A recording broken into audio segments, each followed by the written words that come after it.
You are listening to Singularity, Episode 19. Today we'll be discussing Part 3 of Chapter 3 in A Course in Miracles.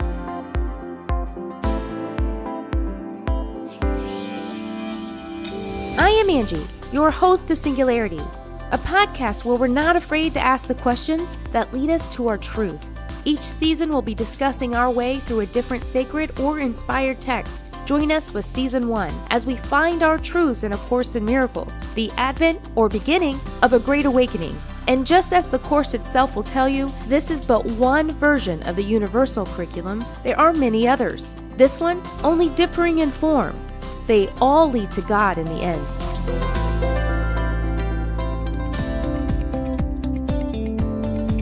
So go ahead and grab your coffee, have your pen and paper handy, and the text if you haven't. Don't forget, a free version is available online at acourseinmiraclesnow.com. Now the journey in discovering our truths starts right now.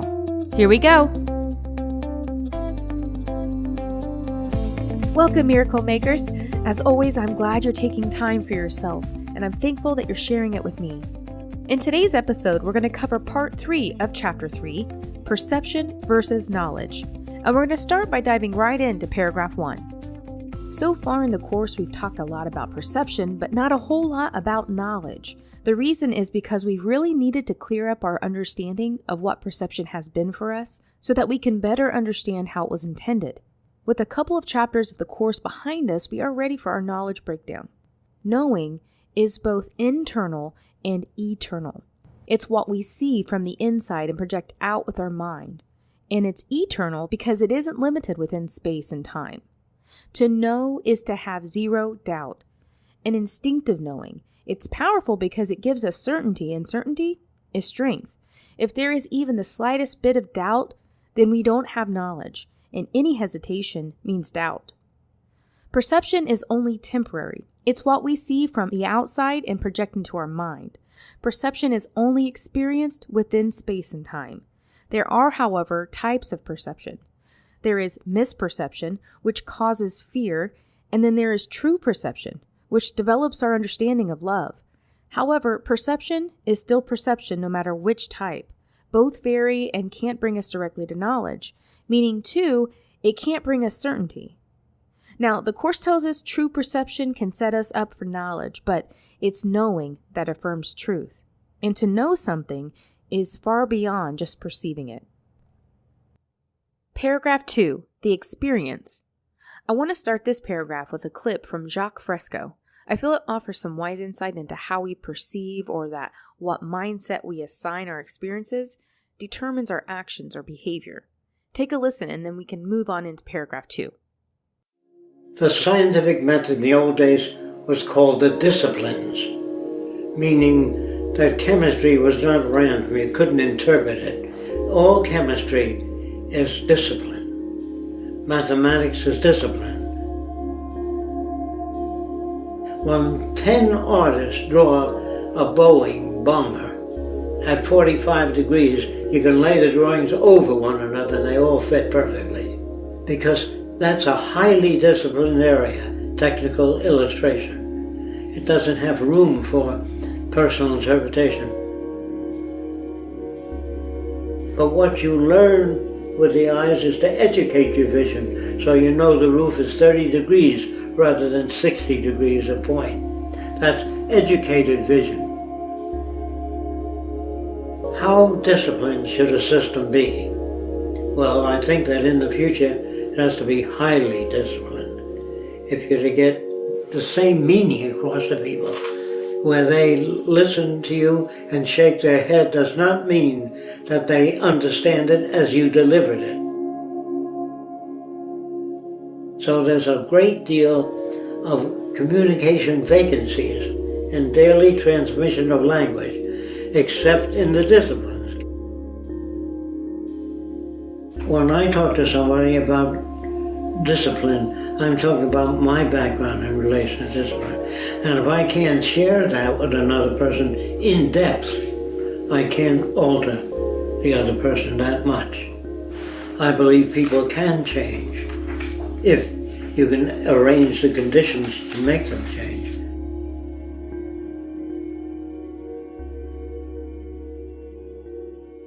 Whenever we're feeling like our life is getting too difficult to deal with, understand, or accomplish the things we want to accomplish in this life, it's because we aren't remembering our real power. We aren't remembering our brother's real power or God's real power. Each of us see and experience things from a different understanding, and those understandings vary depending on the environment surrounding how it was experienced. So one thing can have many different meanings depending on the person. This is because perception isn't complete or whole. It's based solely on our own individual experience of it. This leaving so much up to interpretation. But if we were able to access an understanding from a collective experience where every possible understanding and experience could be accessed, then there wouldn't be a question as to the meaning. Questions are good because questioning illusion is the first step in undoing them, and the right answer to undoing illusion is the miracle. The reason perceptions depend on time is because within time, perceptions can change, and how we see at any given time determines what actions we'll take, and actions happen within time. The miracle is a way of seeing, not knowing, and sometimes the miracle is something we experience when we are able to perceive our brother's experience of something we already feel we have an understanding of, but still understand it from our brother's perspective, from an understanding of love. The miracle is the right answer to any question. However, when it comes to knowing, there is never a question. Again, knowledge is eternal because certainty is unquestionable. Paragraph 3. Trapped minds. A mind that questions is experiencing time and looks to the future for answers. A mind that is closed believes that the future and the past will be the same. Both within time rely on stability to ease their fear, a fear that the future may be worse than the present. So minds in these states don't dare question when things are stable for fear of disrupting that stability. And as a result, they stay stuck in their trapped mind. Paragraph 4. Our love understanding. Spiritual sight sees with true vision, and seeing with true vision doesn't mean we won't see error. It just means that we'll see error as error when we do. Spiritual sight is symbolic. We don't need it to gain knowledge. It's used as a way to gain right perception, which brings it into the same circle of knowing as the miracle. So, for example, a vision of God would be a miracle. Spiritual sight works like this. Love is restored to us, and we remember our knowing and see God. Not we now see something and realize it's something we never knew. This is learning. Learning is seeing something with our eyes for the first time, but spiritual sight is seeing with our mind and remembering it, reuniting with the idea of it already within us. The fact that perception is involved at all takes it from the circle of knowing. This is why visions, no matter how holy, don't last. An example of spiritual sight is a mother's instinctive knowing with her newly born child. There is an unseen understanding and communication that goes on between the mother and the child. And by taking what we know of this bond, we can use it in our experience to do the same for everything. A mother's love in these moments is unguarded, open, and selfless. Her focus isn't on her personal gain, it's only on loving and giving to this child all it needs. The distraction of the physical senses take a back seat to the new, incredible, euphoric love that she's experiencing. A love that replenishes the mother so that she goes through a labor, nights without much sleep, and many other uncomfortable things to give her love to this child. And this love just keeps filling her up to continue. If we could access this love and experience every interaction with it, we would be living as this was all intended. Paragraph 5. Love requires no action. The Bible tells us to know who we are with no doubt, and having zero doubt is always from God. Another way to say it is love yourself. Love is always from God. When we see someone for who they truly are, it's a form of loving them, and loving them makes it so we can see them.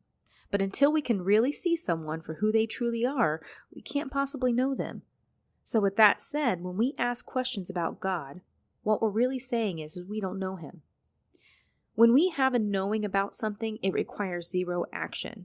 What we experience comes into our awareness either from the inside out, as a resurrected truth or knowing, or from the outside in through our perception. If something comes into our awareness provoking an action from us, what we're actually doing is confusing knowledge with perception. Knowledge comes from divine recollection or revelation that inspires thought, and to know comes through creative thought, not action, even when it is love-based action. So actions, perceiving, and the miracle are all very closely related in this way, because perception, even at a spiritual level, involves the body. This is why perceiving truth isn't the same as knowing truth. Knowledge comes from the altar of God within us. It is timeless and certain. In prayer or meditation, the searching we feel, that moment we close our eyes and take a deep breath in, is our mind reaching inward toward our truth. If you can quiet yourself enough and remain aware of the searching, you can feel it reaching within you to the altar of God. This is where communication with God, His will, each other, Spirit, and the universal knowledge are all accessed. The more we follow this path inward, aware of the journey in, through things like meditation, prayer, or just stillness, the easier it will be for us to get in the truth, or the altar of God within us. It's a practice, just like ignoring it has become a very slow, evolving practice. Our society makes it so easy for us to stay locked away from the altar because it bombards our physical impulses through our senses, making our awareness primarily focused on the outside-in perceptions. Our work and our schedules keep us locked away from nature and the things that remind us or reset us to and of our connectedness. Paragraph 6. I am. The altar within us is our direct line to God. God is the source of this altar, and it's what we build ourselves around. And God can only communicate directly to us through the altar when we have right-minded perception, or when we perceive from love. When we do, we recognize each other because we are recognizing God within us as a part connecting us all. Knowledge is stable, but perception is not, so we use knowledge to stabilize our perception. The altar is where our knowing comes from, and when we align ourselves with this knowledge, it will bring peace without question. The Course tells us, knowledge comes before perception and time, and will eventually replace both. This is the real meaning of Alpha and Omega, and before Abraham was I Am, meaning knowledge is eternal. There isn't a start or ending point. It always has been and always will be. And I Am refers to the source, love, truth, or knowledge. These are all just different versions of God, just as we are.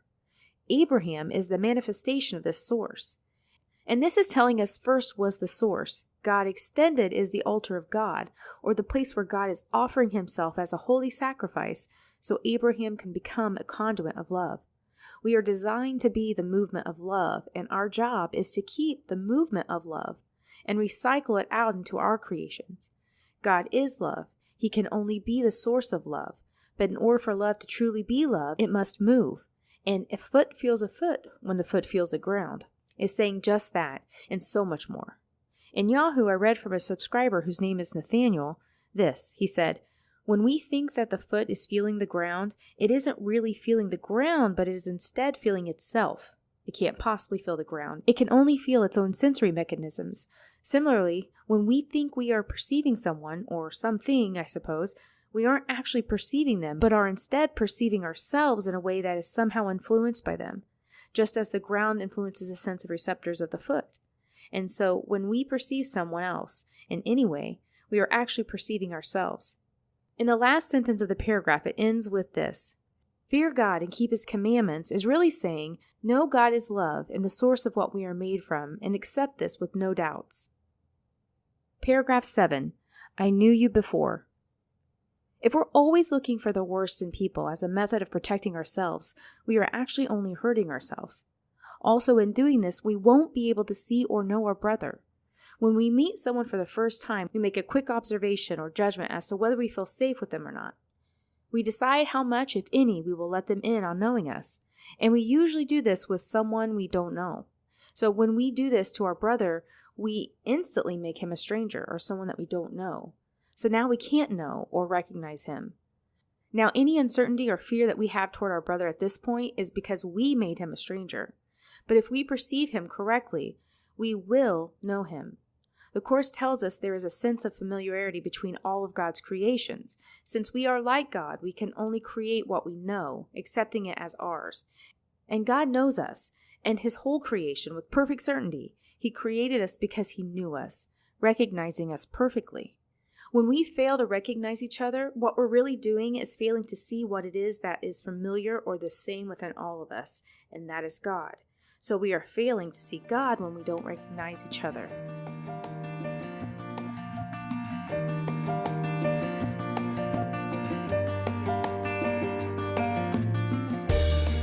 that wraps up this episode. The thoughts I share in each podcast are my best interpretation of what resonated as truth for me. I love to share them with you. My intention is to evoke your own thoughts that will make rise within your awareness your own truth. Thank you for being a part of my journey and for allowing me to be a part of yours.